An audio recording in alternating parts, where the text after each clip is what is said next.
Assalamualaikum warahmatullahi wabarakatuh. Pada kesempatan kali ini, kita akan belajar pada tema 2, udara bersih bagi kesehatan. Subtema 1, cara tubuh mengolah udara bersih, dan kita sampai pada pembelajaran keempat. Sahabat cerdas, sebelum kita mulai pembelajaran kita, jangan lupa untuk berdoa terlebih dahulu.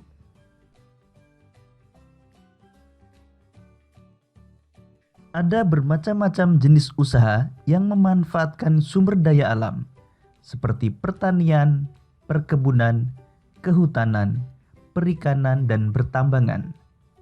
Ada pula jenis usaha lain yang memanfaatkan sumber daya alam, yaitu usaha pariwisata. Sekarang mari kita belajar lebih jauh tentang usaha bidang pariwisata.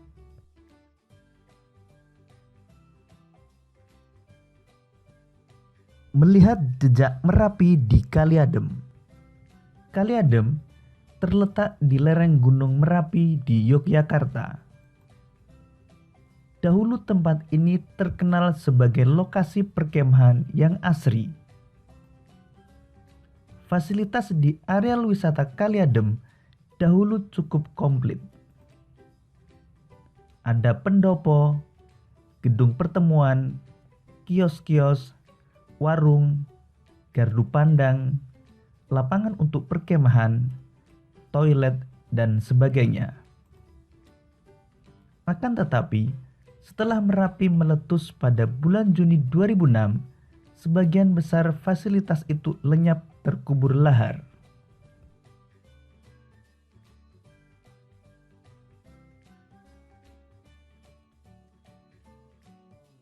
Saat ini, wisata Kali Adem sudah berubah nama menjadi Lavatur Kali Adem. Sebagian besar pemandangan Kali Adem berupa hamparan pasir dan batuan bekas lahar. Di sana ada bunker atau rolinda, ruang lindung darurat. Bunker ini dibangun untuk tempat berlindung jika tiba-tiba Gunung Merapi menyemburkan awan panas. Di dalam bunker ini ada kamar mandi, tabung oksigen, masker, listrik, dan perlengkapan lainnya. Pintunya 2 lapis, terbuat dari lempengan besi setebal 3 cm.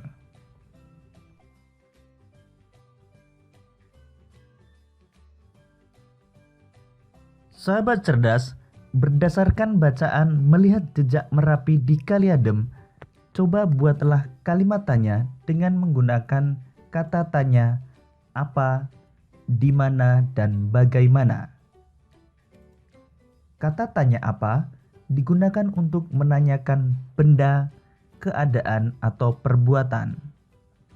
Jawaban dari pertanyaan dengan kata tanya apa berupa benda, pengertian, keterangan ataupun penjelasan dari apa yang ditanyakan. Contoh kalimat tanya menggunakan kata tanya apa. Apa fasilitas yang ada di Kali Adem? Jawabannya, fasilitas di Kali Adem antara lain pendopo, gedung pertemuan, kios-kios, warung, gardu pandang, lapangan untuk perkemahan, toilet, dan sebagainya. Kata tanya di mana digunakan untuk menanyakan tempat. Jawaban dari pertanyaan dengan kata tanya di mana berupa nama tempat kejadian yang ditanyakan. Contoh kalimat tanya menggunakan kata tanya di mana. Di mana letak Kali Adem? Jawabannya, Kali Adem terletak di lereng Gunung Merapi di Yogyakarta. Kata tanya bagaimana digunakan untuk menanyakan cara atau proses sebuah peristiwa berlangsung, serta untuk menanyakan keadaan atau kejelasan suatu hal. Jawaban dari pertanyaan dengan kata tanya bagaimana berupa keadaan atau kejelasan suatu hal, serta cara atau proses suatu peristiwa berlangsung. Contoh kalimat tanya menggunakan kata tanya bagaimana. Bagaimana kondisi fasilitas di Kali Adem setelah Merapi meletus? Jawabannya, setelah Merapi meletus, sebagian besar fasilitas lenyap terbakar lahar. Sahabat cerdas, kalian telah belajar membuat kalimat tanya berdasarkan bacaan. Selanjutnya, mari kita lanjutkan pembelajaran kita tentang usaha bidang pariwisata.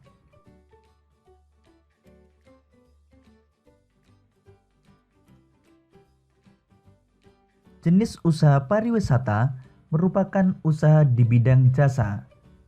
Bidang jasa berkaitan dengan pemberian layanan kepada konsumen. Contoh usaha bidang jasa selain pariwisata antara lain perbankan, keuangan, asuransi, kesehatan, dan hukum. Sektor jasa di Indonesia, terutama pariwisata, berkembang pesat. Pesatnya jasa pariwisata didukung potensi panorama alam Indonesia yang elok. Sektor pariwisata di Indonesia juga menonjolkan aspek budaya. Contoh objek wisata alam adalah danau, pantai, bukit, pegunungan, gunung, suaka alam, serta flora fauna. Contoh objek wisata budaya adalah kesenian daerah, upacara adat, keraton, dan candi.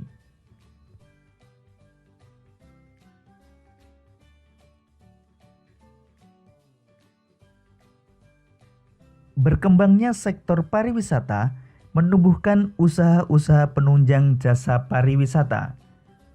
Usaha-usaha di bidang jasa pariwisata antara lain sebagai berikut. 1. Pengelola jasa penginapan, misalnya hotel, motel, wisma, dan losmen. 2. Usaha penjualan barang cenderamata atau souvenir. 3.